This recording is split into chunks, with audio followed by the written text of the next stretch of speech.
అందరికీ నమస్తే. నేను మీ శారదాని. Welcome to Sharada's channel. ఇవాల్టి స్పెషల్ రెసిపీ స్కూల్స్ రీఓపెన్ అయ్యే టైం కదండీ! లంచ్ బాక్స్ రెసిపీస్ నిన్న ఒకటి అప్లోడ్ చేశాను కదండీ! ఈరోజు రెండవ రెసిపీ అండి.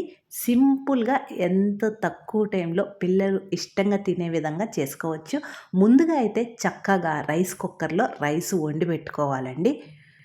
ఒక్కసారి మనము అన్నం వండి పెట్టుకుంటే దీనిని రెండిటికి ఉపయోగించుకోవాలి. ఒకటి వచ్చి చింతపండు పులిహోర, రెండవది వచ్చి దద్దోజనం.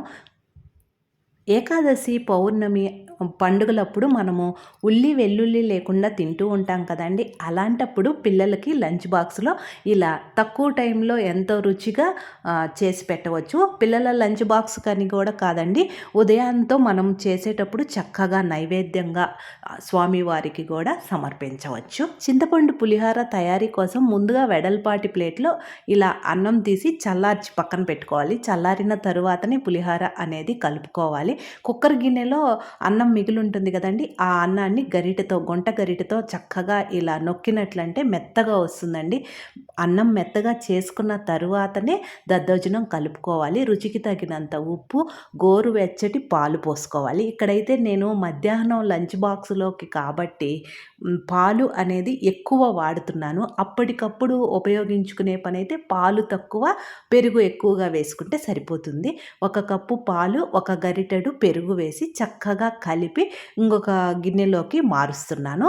ఇలా కలిపి పెట్టుకున్న దానికి పోపుని ఎలా పెట్టుకోవాలో చూద్దాం. ఇక్కడ నేను చూపిస్తున్నటువంటి చింతపండు గుజ్జు, కొత్త చింతపండుతో గుజ్జును ఎలా తయారు చేసి స్టోర్ చేసి పెట్టుకోవాలో ఆల్రెడీ మన శారదాస్ ఛానల్లో ఫుల్ వీడియో ఉంది.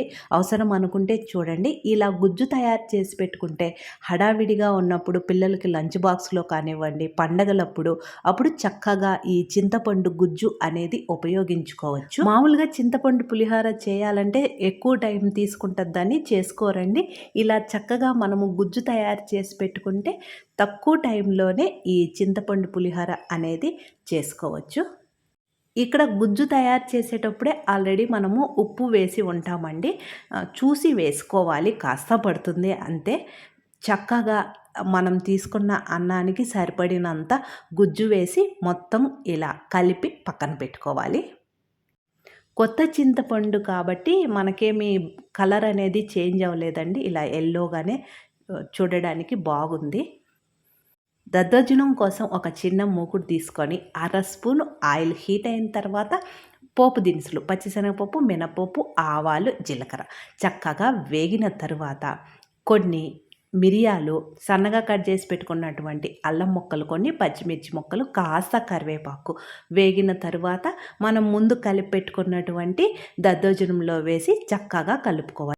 తర్వాత చింతపండు పులిహోర పోపు కోసం ఒక చిన్న మూకుల్లో ఆయిల్ హీట్ అయిన తర్వాత కొన్ని పల్లీలు వేసుకోవాలండి. పల్లీలు మీడియం ఫ్లేమ్లోనే మంచి సువాసన వచ్చేంత వరకు ఇలా కలుపుకుంటూ వేయించుకొని వేగిన తర్వాత పోపు దినుసులు, పచ్చిశనగపప్పు, మినపప్పు, ఆవాలు, జీలకర్ర చక్కగా ఇవి కూడా వేగిన తర్వాత కొన్ని పచ్చిమిర్చి ముక్కలు, కొన్ని ఎండుమిర్చి ముక్కలు, కాస్త కరివేపాకు వేసుకోవాలి. ఇవి కూడా పచ్చివాసన పోయిన తరువాత ఇందులో పావు స్పూను ఇంగువ వేసి ఇంగువ పచ్చివాసన పోయేంత వరకు వేయించుకొని ఈ పోపును కూడా మనం ముందు కలిపి పెట్టుకున్నటువంటి చింతపండు పులిహోర ఉంది కదండి, అందులోకి ఈ పోపును వేసుకోవాలి. ఈ పోపు ఆ అన్నానికి కలిసే విధంగా చక్కగా కలుపుకుంటే ఎంతో రుచికరమైన చింతపండు పులిహోర రెడీ. చింతపండు గుజ్జు ఎలా తయారు చేసుకోవాలో వీడియో ఉంది కదండి, ఆ గుజ్జునే మనము ఇలా పులిహోరకు ఉపయోగించుకోవచ్చు, కూరల్లోకి ఉపయోగించుకోవచ్చు. ఒకసారి ఆ వీడియో చూడండి. చివర్లో దద్దోజనానికి, పులిహోరకి సన్నగా కట్ చేసి పెట్టుకున్నటువంటి కొత్తిమీర వేసుకుంటే సరిపోతుందండి. రోజు పిల్లలకి కూర అన్నం పెట్టించినా కానీ వాళ్ళు ఇష్టంగా తినరండి.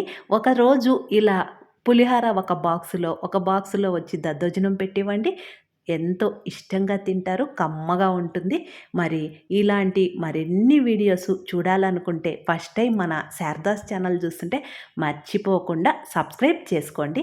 శారదాస్ ఛానల్లో రుచికరమైన వంటల రెసిపీసే కాదండి, health tips, beauty tips, kitchen tips, unboxing videos, shorts అన్ని ప్లేలిస్ట్లో ఉన్నాయి. మీరు అవి చూస్తూ ఉండండి.